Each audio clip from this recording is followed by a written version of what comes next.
Nós vamos falar na noite de hoje sobre a esperança. E eu titulei A Esperança Ressuscita a Alma. E é o que mais estamos precisando atualmente, é de vivenciar a verdadeira esperança. Mas a esperança não aquela que nós utilizamos todos os dias. Que às vezes a gente acorda de manhã e pensa, hoje eu estou com uma esperança de que eu joguei ontem, vou ganhar um dinheirão. Eu tenho certeza, estou numa esperança danada que eu vou comprar aquele carro. É justo, muito justo. Mas o que eu quero colocar na noite de hoje é uma esperança muito maior. Uma esperança que vem de dentro da nossa alma. É uma esperança que com uma força capaz de nos levantar. Muitas pessoas hoje em dia estão precisando de se levantar do seu eu interior que está acabado, está destruído, enfim. É a esperança quando mais precisamos dela para nos auxiliar no nosso dia a dia. É um recurso, a esperança, tão valiosa para que possamos seguir acreditando sempre no Mestre Jesus, acreditando sempre que Ele está junto conosco a todo momento, a todo instante, mais ainda quando nós lançamos o nosso olhar para Ele, pedindo a Ele o socorro que vem a nos alcançar. Quando tudo parece perdido, aí a esperança vai falar mais alto. Tudo perdido. Quantas pessoas atualmente andam perdidas, vagando, sem destino, sem saber o que quer, para onde ir e o que fazer. E Jesus então vai alertar para nós que nós devemos ter uma esperança de ressuscitar-nos a cada dia. E para isso, eu fiz um apanhado de uma passagem de Lázaro, quando Lázaro é chamado por Jesus a sair para fora. E aí a gente foi estudar o Evangelho de João, que eu gosto muito de estudar os evangelistas. Aí eu fui estudar o Evangelho de João. O Evangelho de João, ele mostra 7 sinais, do capítulo 1 ao 11. 7 sinais que Jesus deu começou o seu messianato, e ele narra belíssimamente os 7 sinais. Começando lá, o primeiro sinal, que muita gente fala assim, o milagre, né? O milagre do Cristo. Mas são os sinais que Jesus iniciou o seu messianato, e a gente sabe muito bem que foi nas bodas de Canaã. E lá nas bodas de Canaã, ele vai então transformar a água no vinho a pedido de sua mãe. E a gente sabe, não há necessidade de eu contar aqui a festa de casamento, e era vergonhoso não faltar vinho na festa de casamento. Então ele foi requerido para que fizesse alguma coisa, então ele faz. Então é o primeiro sinal de uma esperança que a mãe depositou sobre ele, de que não fosse um fracasso aquele casamento.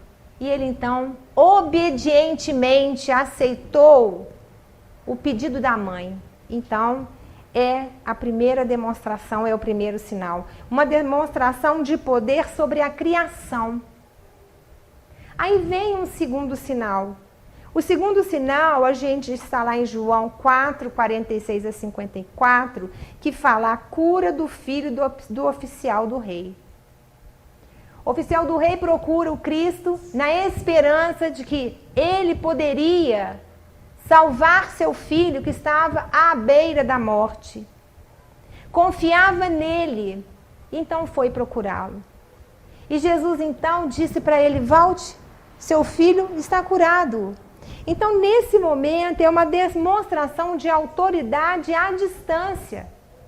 Jesus também tinha autoridade à distância de salvar, de manipular os fluidos para atender aqueles que o procuravam. No terceiro sinal, foi a cura do paralítico de Betesda. O paralítico de Betesda, ele era cego de nascença. E Jesus, sabendo disso, Jesus então vai curá-lo de que forma? Porque existe o cego o cego Bartimeu e tem o cego de Betesda. O cego de Betesda é aquele que Jesus cospe, faz um barrinho e passa nos olhos do cego. Ele também tinha uma esperança dentro dele e Jesus o proporcionou essa cura através do quê? Da manipulação, né, daquela laminha, e ali estava contido o fluido de Jesus para poder fazer o curar. Então, esse paralítico, ele estava 38 anos doente. E a gente também vai encontrar o outro paralítico. Não, nós estamos falando do paralítico, que é o quarto. Eu estou falando do cego. Então, demonstra também uma autoridade sobre aquele homem, de curá-lo. O paralítico do tanque de Betesda, a gente acabou de falar, que ele estava também 38 anos paralítico. E tem aquele outro paralítico também do tanque, que vocês lembram disso, que ele estava lá esperando que alguém o pudesse, que ele pudesse cair nas águas quando as águas se mexessem, que ali diziam que ali passava um anjo, que ele ao adentrar dentro da água, ele seria curado, e Jesus compadecido, 38 anos paralítico, então Jesus o cura, que é também a autoridade do Cristo sobre uma esperança daquele homem que estava paralítico há 38 anos. A cura do cego, então, foi a demonstração de uma autoridade à distância que foi dada a ele também. Bem, tem também... Jesus anda sobre as águas, também tem duas partes. Tem no João, que Jesus anda sobre as águas, o vento forte ele vai ter com seus discípulos. Tem em Mateus, que é também, Jesus anda sobre as águas, que na narrativa de Mateus, que não é o caso que a gente estudou, mas vocês sabem muito bem disso, ele é temido e João o reconhece, fala que é o mestre, e Pedro então se joga às águas, antes de jogar as águas, pede a Jesus para que ele andasse, fosse até o encontro dele. Então Jesus o chama. Ele foi, o que acontece com ele? Ele enfraquece a sua fé e afunda. Esse é em Mateus. Esse que eu estou falando é o Jesus que anda sobre as águas e vai ter então com seus discípulos em meio a um vendaval, assim que ele adentra dentro da barca, ele então cessa o vento.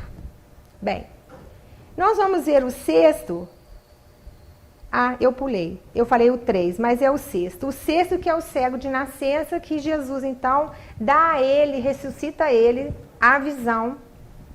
E o último, que é o sétimo sinal que João coloca no seu evangelho, é a ressurreição de Lázaro, que é o sinal supremo.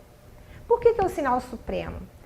É ali, a partir da ressurreição de Lázaro, que encerra o ciclo do messianato do Cristo, que inicia lá nas águas, na transformação da água em vinho, e ele termina ali. Porque a partir da ressurreição do Cristo, de Lázaro, ele vai então ser perseguido e aí então vai culminar também com a sua morte.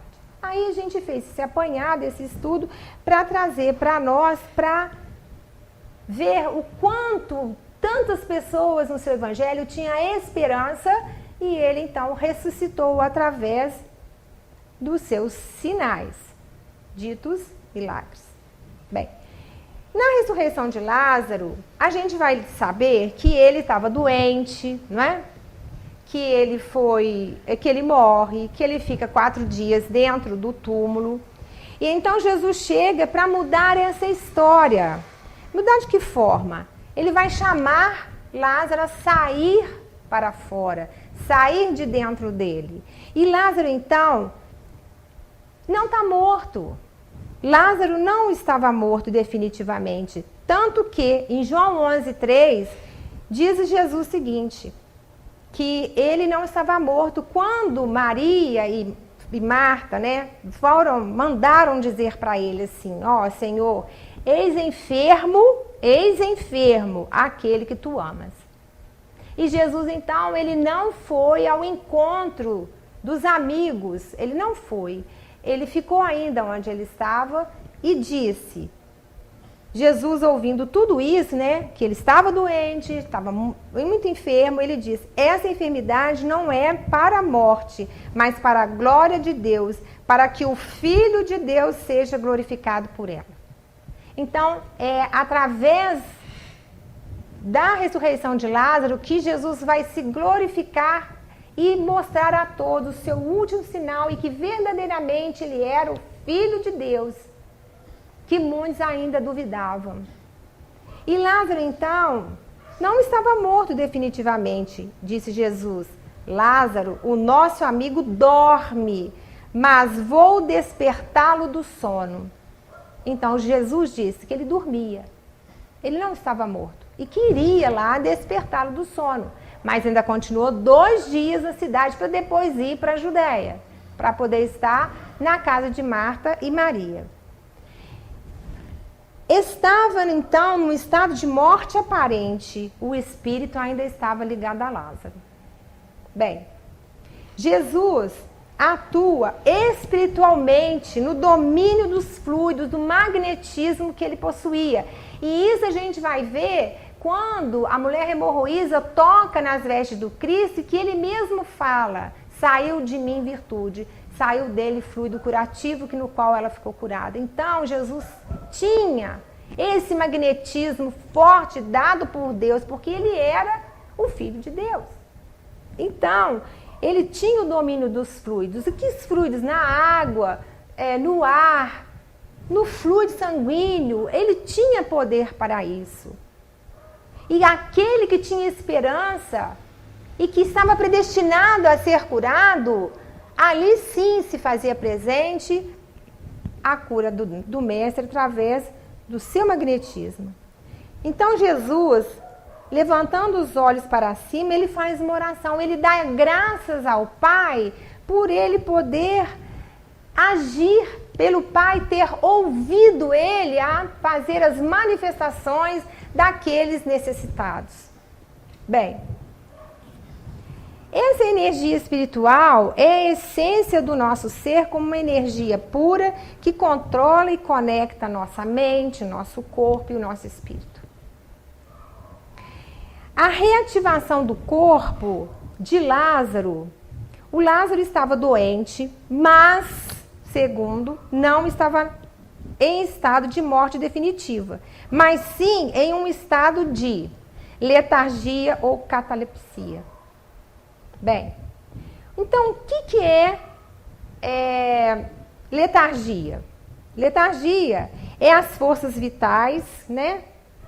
São dissipadas e o corpo adquire a aparência de morte, mas num sono profundo. Aí a gente foi olhar no Livro dos Espíritos, na questão 423, que vai falar para nós sobre o que é letargia. Então fala assim, pergunta na 423. Letargia. O espírito pode separar inteiramente do corpo de maneira a dar-lhes toda a aparência da morte e voltar em seguida? Aí os espíritos respondem. Na letargia, o corpo não está morto, já que há funções que permanecem.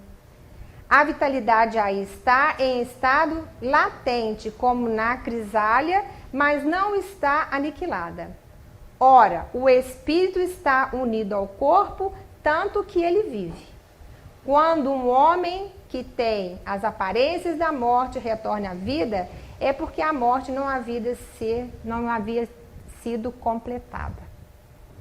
Então, o Livro dos Espíritos mostra para nós o que seria a letargia. Bem, mas será que Lázaro estava em letargia ou catalepsia? Então, vamos ver.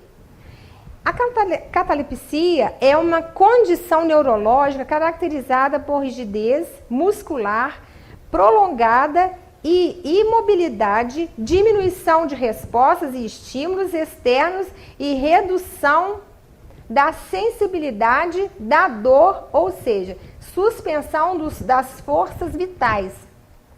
Mas ele não está morto. Ele está ainda com o magnetismo. Ele ainda tem fluido vivo, mas só que ele está todo rígido. Bem, o que chamamos de milagre ou sinais, que Maria fala que é milagre, são leis que ainda nós não compreendemos. As leis de Deus que são imutáveis. Aí a gente procurou ver e tem uma história de catalepsia que eu fiquei assim admirada e eu não sabia dessa história, da dona Ivone de Amaral Pereira. Ela, quando nasceu, ela nasceu em 1900 e faleceu, veio desencarnar, né, em 1984. E tem uma narrativa que diz o seguinte, que aos 29 dias de nascida, ela sofreu um grave acesso de tosse.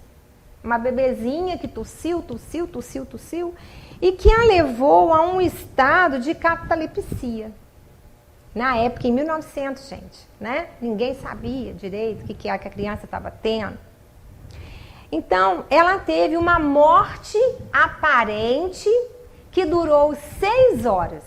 E foi dado um laudo, o médico deu um laudo, um atestado, na época falava atestado, não falava laudo, um atestado de óbito por sufocação. Ele deu um atestado, ela sufocou, estava morta.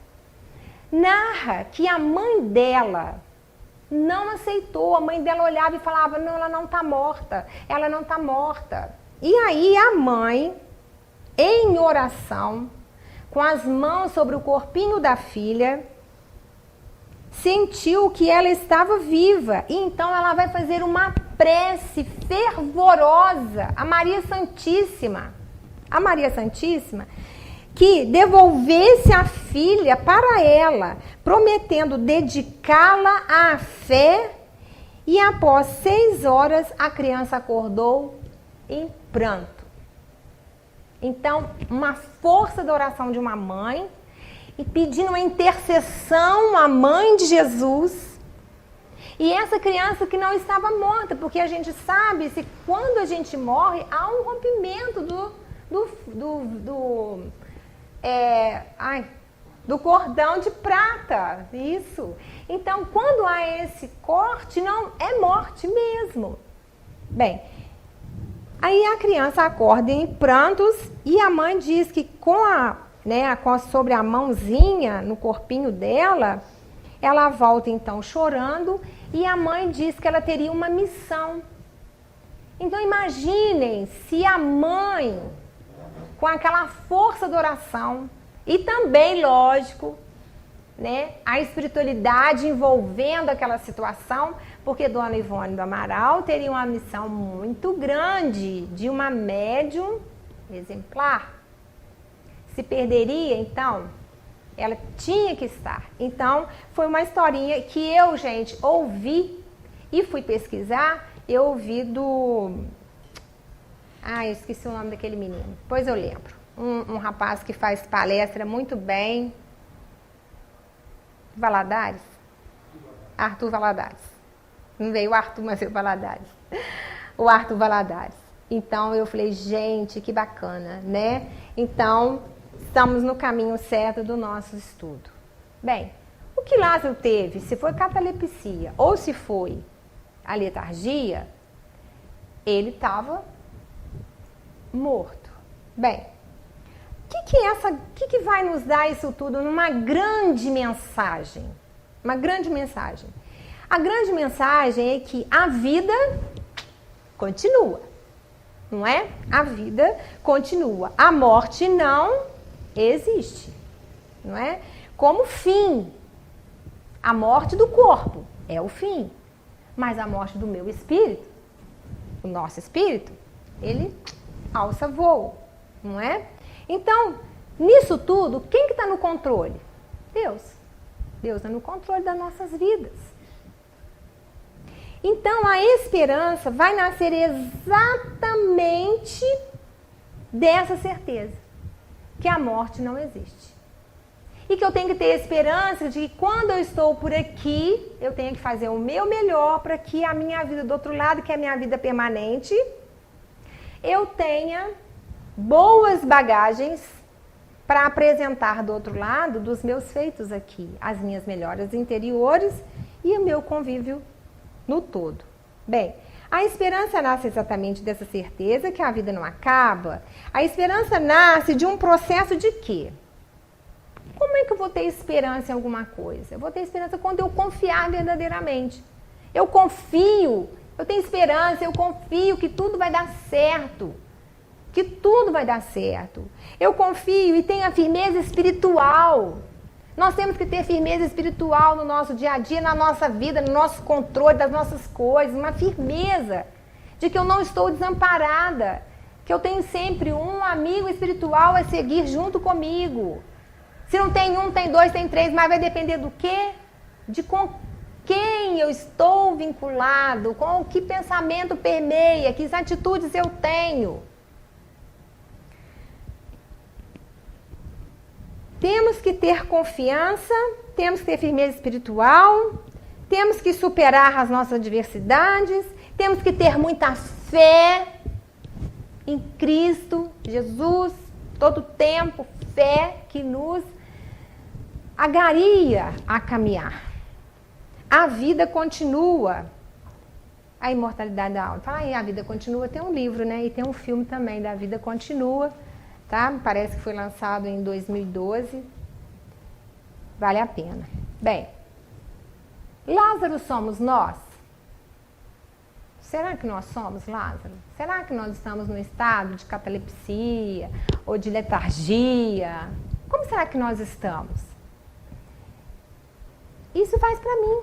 Como é que eu estou?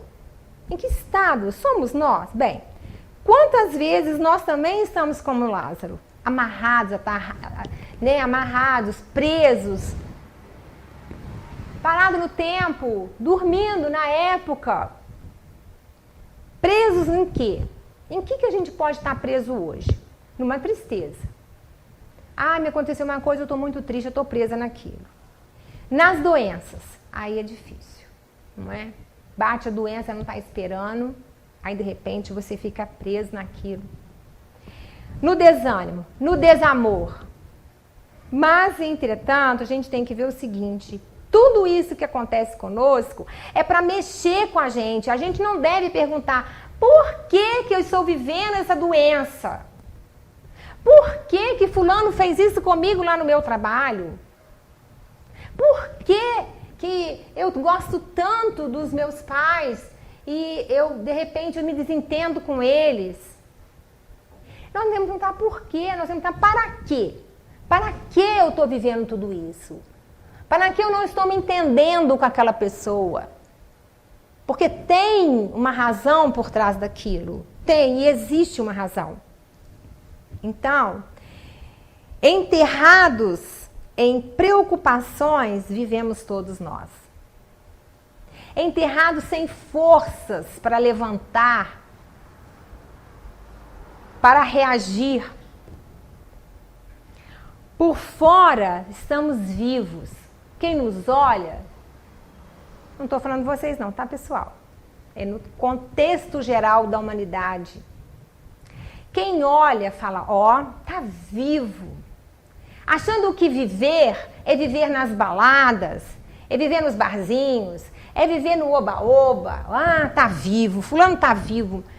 Será que tá vivo? Será que tá vivo? Por fora vivo, mas por dentro cansados e mortos. Túmulos caiados por fora, mortos por dentro. De aparências, mas não de realização. Existem muitas almas vivas vivendo como estivessem mortas. E aí vem o chamado do Cristo. O chamado do Cristo é o seguinte: e então a voz de Jesus ecoa. Lázaro, vem para fora. Ecoa para nós. Jesus ecoa em nosso coração. Vem para fora, Rose. Vem para fora. Qual é a minha ou a nossa dores, preocupações, tristezas? Como eu posso despertar elas para elas movimentarem, deixar de ser um peso na minha vida? Por fora da dor, nós somos outras pessoas. fora do medo, fora das distrações. Nós somos mais centrados, mais calmos, mais leves, mais conscientes, mais amáveis. Esse chamado ecoa já há milênios, desde aquela época. Jesus vem chamando por nós. E sendo esse a última vez que ele vai chamar. Vem então para fora despertar então os seus dias para se tornarem dias de glória. A esperança então na prática. Como eu vou ter uma esperança na prática? E aí vem a pesquisa que a gente fez no Evangelho segundo o Espiritismo em 3 capítulos. No capítulo 5º, a esperança vem quando diz assim: bem-aventurados os aflitos, porque eles serão consolados. A dor que eu sinto, a dor que nós sentimos, ela tem um propósito. Um propósito de quê? De transformação. Quando passamos pelo vale da dor, nós não podemos voltar a ser a mesma pessoa. Nós temos que ser diferentes. Temos que ser melhores. A dor do propósito em crer mais ainda em Jesus. Crer mais ainda é da espiritualidade que nos rege. Ter fé que tudo vai mudar. Tudo vai mudar. Ah, mas está demorando muito. Eu rezo e nada acontece. Ah, eu vivo indo no Dom Pedro, indo na palestra, tomo paz e nada melhora. Calma, o tempo não é seu, não é meu. É tempo dele. Mas vamos perseverar, vamos buscar, vamos continuar. E aí a gente vai encontrar no capítulo 6 o Cristo Consolador. E ele diz para nós: vinde a mim todos vós que estáis aflitos e sobrecarregados, que eu vos aliviarei. Tomai sobre vós o meu jugo, que é suave, que é manso e suave, que é o jugo do Cristo. Então nós temos que estar no Evangelho. Vamos buscar o Cristo que me consola. Vinde a mim nas suas desesperanças. Vinde a mim. Aí a gente vai encontrar no capítulo 19, a fé transporta a montanha. Fé, gente, a fé sustenta a gente. A fé muda o painel. Quando a gente tem uma esperança grande no nosso coração. E a gente tem fé. E ora com fé. E se preciso for, dobra o joelho no chão. No momento da sua maior dor, seja humilde perante a Cristo, dobre seu joelho no chão e chore e pede e tudo muda. A fé que te sustenta muda o painel da sua vida. Basta você crer e aplicar, então, com confiança em quem? Aí a modernidade, hashtag tudo. Então, eu vou fazer uma modernidade aqui. Então, ter confiança em quem? Hashtag Deus. Ter, então, um momento de oração. Orar a quem? Hashtag a Deus, a Jesus. Aquilo que você mais acredita que está dentro de você. É persistir. Todo momento, mesmo que não pareça que está dando certo, mas persista na sua oração, persista na sua fé, na sua confiança, na sua esperança de você virar, né? Vira o jogo.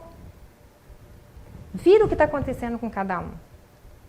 Talvez hoje a gente precise fazer essa virada. Talvez hoje alguém aqui, ou eu, esteja necessitando dessa virada. Um time só ganha o jogo se ele joga muito, esforça, molha a camisa, trabalha, faz atos de... né? Nós temos que trabalhar, procurar fazer o melhor dentro das nossas possibilidades. Talvez o nosso coração hoje esteja desiludido cansado, sem força, sem resposta para as coisas que estamos vivendo.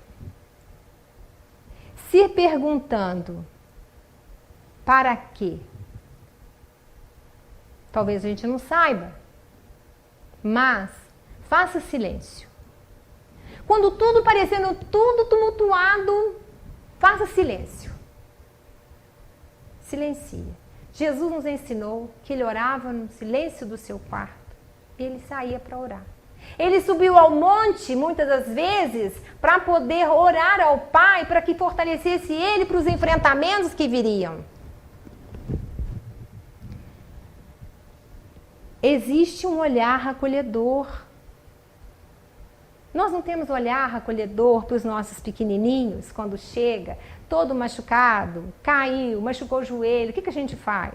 Acolhe, né? Acolhe, põe no colo, faz um carinho, um amigo que chega com problema, você abraça, você dá carinho, você dá uma palavra consoladora. Então, um olhar acolhedor de quem que eu preciso? De Jesus. Mas o Cristo, então, continua nos chamando. Vem para fora. No Evangelho segundo o Espiritismo, no capítulo 9, no item 8, vai falar sobre a obediência e a resignação. Então, nós temos que ser obedientes na nossa vida. Obedientes até na dor que você vai passar, no tormento, obediente, mas na certeza que você tem uma resignação em movimento, em busca daquele que pode fazer a gente com fé, esperança, força, mudar o ritmo da nossa vida. Ele não é sentar na cadeira e esperar cair do céu, né? Tem muita gente que fica sentadinha na cadeira esperando cair do céu. Mas para que isso possa acontecer, tem uma coisa muito importante que aconteceu lá no momento com Lázaro, que foi, sabe o quê? Disse Jesus, tirai a pedra. Ele mandou tirar a pedra. A gente falou, mas você falou primeiro, antes, sobre Jesus disse para Lázaro, saia, venha para fora. Sim, é um convite que eu estou fazendo das falas do Cristo. Mas agora, para que ele saia do túmulo, é preciso que tire a pedra. Porque vocês já viram que tem uma pedra enorme que tampa o túmulo de Lázaro? Né? Quem aqui já assistiu The Chosen sabe. A 5ª temporada já está a propaganda, hein? Está no Netflix. E na 5ª temporada tem essa passagem. Tem passagens lindas. E que então há necessidade de tirar a pedra. Jesus podia tirar a pedra? Vocês acham que Jesus podia tirar a pedra? Chega lá e fala assim, sai a pedra. Podia! Lógico! Claro que ele podia tirar aquela pedra dali, por mais pesada que fosse. Ele ia falar assim, estenderia a mão, Pai, tá a pedra, Mas não, ele não quer tirar a pedra, não. Ele quer que você tire, que eu tire, que nós tiremos a pedra de lá. E a pedra não é leve. E quem disse que nós estamos aqui a passeio? Não estamos a passeio. Não estamos. Então, ele vai falar. Está lá em João 11, 39. Tirai a pedra. Tirar então, pois, a pedra. Ele deve ter falado. Parece que ele fala com os discípulos, eu não me lembro. E que eles foram, força, tirar a pedra. Mas o que é essa pedra para nós atualmente? Tirar a pedra no contexto atual, né? Aquela pedra no contexto atual, e metaforicamente baseado na passagem narrada por João, na ressurreição de Lázaro, significa que... O que significa essa pedra para nós? Tomar a iniciativa pessoal de eliminar os obstáculos que me impedem a seguir o Cristo. Obstáculos que me impedem de ser uma pessoa melhor e etc. Como? O que está me impedindo? E que nos impede? O nosso progresso. Gente, nós temos que progredir, nós temos que ser pessoas melhores. Nós não podemos ser a mesma pessoa. Eu tô com 68 anos e eu venho lutando para ser melhor. E olha que o trem não é fácil, é difícil. Ser melhor está no progresso, né? Nossa transformação moral e espiritual é a pedra que eu tenho que tirar. O nosso crescimento espiritual, a paz que a gente vive perdendo ela a todo momento, é uma pedra no meu caminho, porque toda hora eu perco a minha paz. Eu ponho alguma coisa que me atrapalha. A felicidade. Nós necessitamos de ser felizes. É lógico. Isso aí é graça que temos que ter. Ser feliz, mas ser feliz plenamente. Nossa felicidade é estar no agir com Deus nas leis divinas. Quando nós aprendemos a trilhar o caminho dele, tudo vai ser melhor, vai ser mais fácil. Então, o que a gente tem que fazer? Parar de ter medo. A gente tem medo. A gente tem que enfrentar as nossas paralisias. Nós somos todos paralisados. Enfrentar a paralisia emocional. Muita gente está preso na paralisia emocional. Não é? Então vamos buscar ajuda. As casas espíritas estão aí para ajudar aquelas pessoas que se sentem com a paralisia emocional, que está tudo travado. Vamos ouvir uma palestra, vamos estudar, vamos tomar passe, vamos para um terapeuta, vamos para um médico. Há necessidade disso tudo para a gente poder tirar essa pedra de nós. Remover os bloqueios, que são os traumas, a vergonha, a falta de coragem, né? Enfim. Abandonar as desculpas. Como a gente dá desculpa? A gente dá desculpa para tudo. Isso é uma pedra no meu caminho. É a pedra que está tampando eu sair deste túmulo dentro de mim. É assumir a responsabilidade de mudar a própria história e confiar naquele que te fortalece. E lembrar que temos que perdoar e perdoar sempre. Porque Jesus mandou a gente perdoar. Ele foi inquirido. Quantas vezes eu tenho que perdoar, mestre? 70 vezes, 7 vezes? É infinitamente? É difícil perdoar? É. Não é fácil, não. Mas quem ganha quando você perdoa? É quem você perdoou ou é você? É eu. Eu que vou tirar esse peso, que é essa pedra de não perdoar o meu amigo, um parente, enfim. Mágoas. Remover a pedra do rancor, do ódio e da vingança. Muitas pessoas estão presas nas vinganças. Ai, fulano fez isso comigo, tomara que aconteça dobrado com ele. Pum, gente, então não está aprendendo nada do Evangelho. Jesus resignifica a nossa vida a todo momento. Ele dá sentido à nossa vida. Vamos abandonar os nossos vícios, orgulhos, pensamentos que limitam. Tirar a pedra, vou começar a acelerar, tá, pessoal? Tirar a pedra é a ordem em nós, é agir, mesmo que pareça difícil, para abrir espaço para o novo. Então, o que era abrir espaço para o novo? É deixar o homem velho, não é? E ser o homem novo. Eu posso fazer isso. E devo fazer isso. Quem tira a pedra? A gente já falou. Não é o Renato que vai tirar a pedra para mim. Nem meu marido. Sou eu. Na nossa casa, na nossa constituição familiar, na nossa família, cada um de nós está num degrau do patamar de evolução. Às vezes a gente para poder puxar o pessoal todo, mas a gente não pode parar, a gente tem que puxar todo mundo. E mesmo tá lá atrás, você fala, vamos gente, vamos, para com isso, para de ser reclamão, para de ser descontente, tira essa pedra do seu caminho, vamos empurrando todo mundo.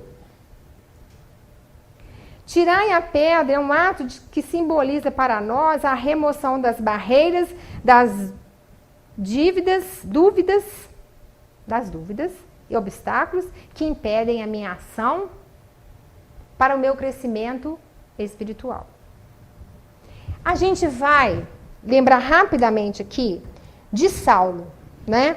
Saulo saiu do sepulcro, ficou cego quando ele descobriu, né, que Jesus aparece para ele, ele fica cego e ele faz então uma transformação. Ele que perseguia, matava em nome de Deus, agindo erradamente, perseguia os cristãos, aqueles que seguiam o mestre, e depois ele faz uma mudança. Foi preciso ele encontrar com Jesus à beira da estrada de Damasco, ficar cego, receber a ajuda de Ananias, as escamas caíram dos seus olhos e aí ele viu verdadeiramente o caminho novo a ele seguir, para ele seguir. Bem, Jesus levantando os olhos para cima disse: Pai, graças te dou por me haveres ouvido. E é isso que a gente tem que fazer. Graças te dou, Senhor, por ter ouvido as minhas orações, os meus pedidos. Eu bem sei que sempre ouve, o Senhor sempre me ouve. Mas, muitas das vezes, a gente vacila nos nossos pedidos. A gente pede, enfraquece. Pede, enfraquece. Pedimos a Ele, então, um fortalecimento de fé. E tendo dito isso, Jesus, então, vai clamar. Quando tirou as pedras, aí vamos voltar novamente no Lázaro, saia para fora. Bonita cena, né? Hein? Força. Muito bonita. Bem. E o que fora defunto saiu tendo as mãos e os pés ligados com faixas e um véu na sua cabeça. Ele saiu endatado. Então, às vezes, nós costumamos sair do nosso sepulcro interno ainda cheio de amarras, ligados, presos. Tirai a faixa, ele disse, desata-o, que ele vai voltar a viver, a caminhar. E voltou, então, aí, né, a gente sabe que depois disso ele foi muito perseguido, né? Porque perseguido, nós sabemos muito bem que quando você está num movimento religioso, às vezes, se a gente não tiver um equilíbrio, uma fé concreta, a gente é perseguido. Mas vai de novo lá no centro, mas vai de novo, parece beato, né? Assim que as pessoas fazem com a gente. Mas já vai em tal lugar, você já vai em outro lugar, você vai de novo lá. Mas é o seu bem-estar, não é? E nós? Ligados com uma faixa, ligado com faixas, sentindo pés e mãos atadas, e o véu no nosso rosto, fazendo-nos cegos. O que devemos fazer? Aí nós devemos fazer. É permitir a ajuda daquele que estende a mão a nos ajudar, mas depende de nós aceitarmos. Quantas vezes nós estamos numa miséria, alguém vem e fala assim, eu vou te ajudar, vou te levar. Aguinha fluida para você tomar, para você melhorar. Vou colocar seu nome na oração, lá no centro. Você orgulhosamente, não precisa não é assim, as pessoas fazem isso com a gente? Não. Então, não está buscando, não está permitindo.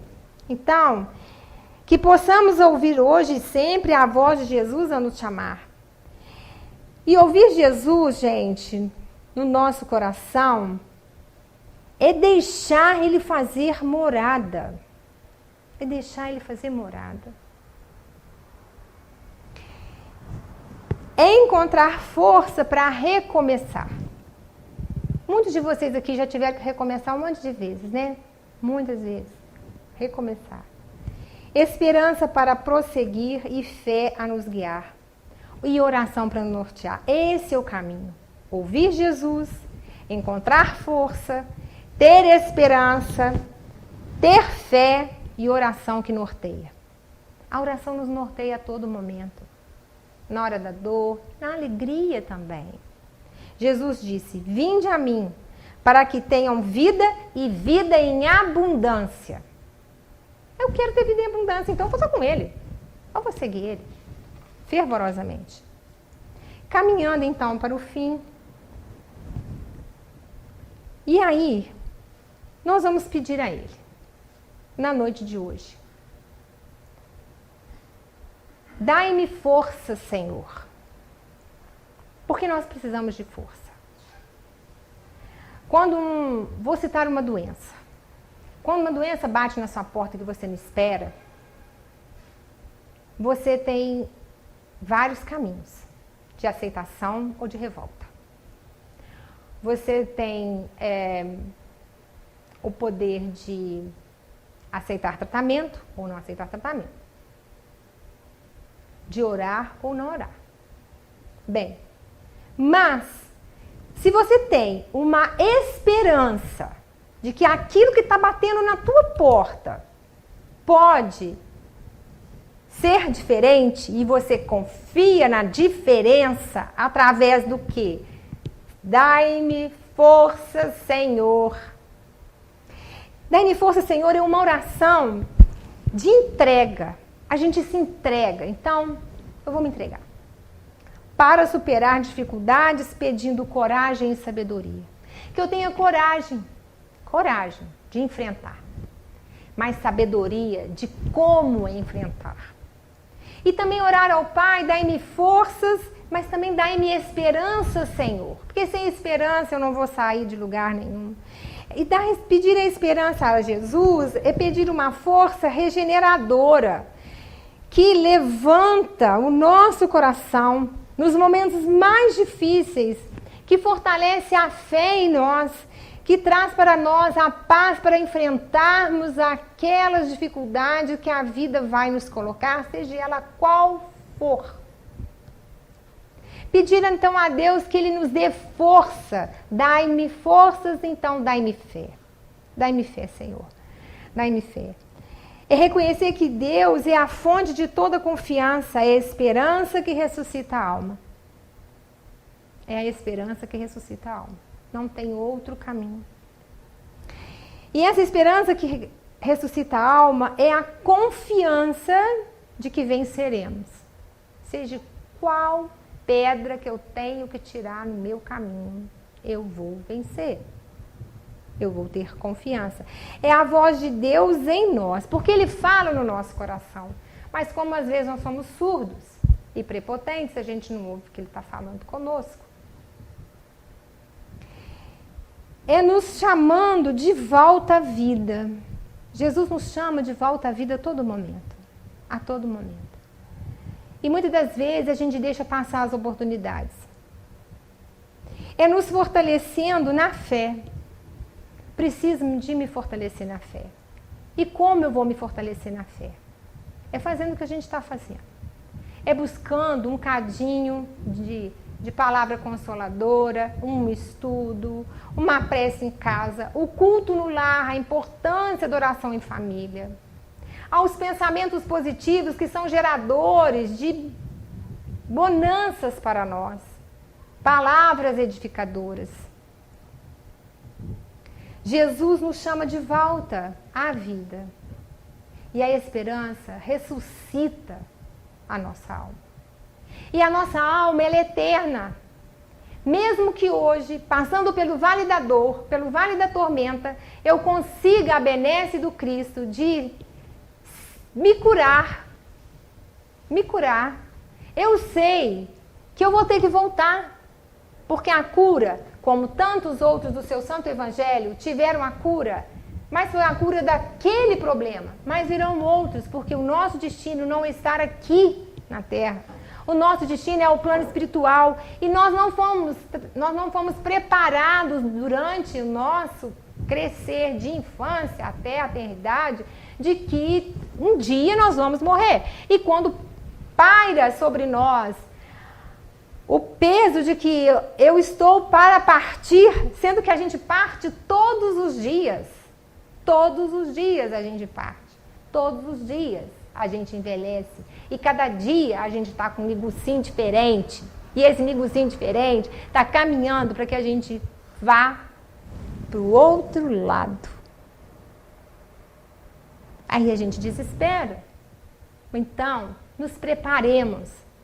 Enchemos as nossas malas de coisas boas, de tiradas de pedras, de aceitação de saia para fora, de confiança, de para que cheguemos do outro lado, possamos olhar para cá e ver assim, eu fiz alguma coisa. Nossa, eu não fiz nada. Está na minha mão, está nas nossas mãos. Que um dia, Deus, nosso Pai, vai falar assim, sabe, aquele pedidinho, eu te dei, você conseguiu benesse sobre ele, você melhorou bastante, mas agora é a sua vez de voltar. Então, tenhamos todo esperança que vai ressuscitar a nossa alma, e ressuscitar a nossa alma é viver melhor, cada dia melhor, para que a gente viva melhor do outro lado, assim como tantos companheiros nossos que já frequentaram essa casa, que convivi com eles há mais de 36 anos, já estão do outro lado. E estão bem. E podem enviar para nós mensagens edificadoras, consoladoras e amorosas, para que a gente não desista. Não desista. Se você tem alguém que precise, não desista. Invista no amor, na esperança e na ressurreição do seu próximo. Que Jesus nos abençoe, nos dê muita paz.